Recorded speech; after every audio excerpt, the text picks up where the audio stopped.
அனைவருக்கும் வணக்கம். தமிழக முன்னாள் முதல்வரும் திமுகவின் முன்னாள் தலைவருமான கலைஞர் கருணாநிதி 76 திரைப்படங்களுக்கு கதை, திரைக்கதை, வசனங்களையும் 15 புதினங்களையும் 20 நாடகங்களையும் 15 சிறுகதைகளையும் 210 கவிதைகளையும் எழுதியிருக்காரு. இந்த அனைத்து புத்தகங்களையும் நாட்டுடைமையாக்கி அறிவிச்சிருக்காரு இன்றைய தமிழக முதல்வர் மு.க.ஸ்டாலின். அத்தோடு தனியொரு மனிதனால் இத்தனை படைப்புகளை வழங்க முடியுமா என்னும் வண்ணம் கலைஞர் கருணாநிதி சாதனை படைச்சிருக்கிறதா பெருமைப்பட்டிருக்காரு. இதனால உரிமை தொகை இல்லாம எல்லோரும் வாங்கி படிக்கிற மாதிரி மலிவு விலையில இந்த புத்தகங்கள் எல்லாம் வரப்போகுது.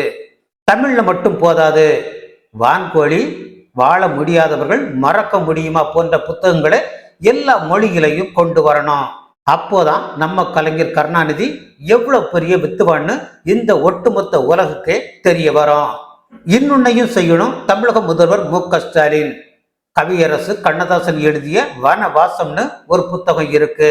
அதுதான் இப்போ வரைக்கும் கலைஞர் கருணாநிதியோட வண்டவாளத்தை எல்லாம் தண்டவாளத்துல ஏத்திக்கிட்டு இருக்கு. அதனால எப்படியாவது கண்ணதாசன் பதிப்பக உரிமையாளர் காந்தி கிட்ட பேசி அந்த உரிமையை வாங்கி சுக்கு நூறா கிழிச்சு போட்டுறணும். அதுதான் மகன் தந்தைக்கு ஆற்றுற மிகப்பெரிய உதவியா இருக்கும். முன்பெல்லாம் தரமான எழுத்தாளர்களின் எழுத்துக்கள் தான் நாட்டுடைமை ஆக்கப்படும். இப்பெல்லாம் அப்படி இல்லை. அதிகாரம் இருந்தா போதுங்கிற நிலைமைக்கு நாடு வந்துருச்சு. அவரோட வான்கோழி பள்ளி கல்லூரி பாட புத்தகங்கள்ல ஏறாம இருந்தா நம்ம மாணவ செல்வங்கள் தப்பிச்சுக்கும்.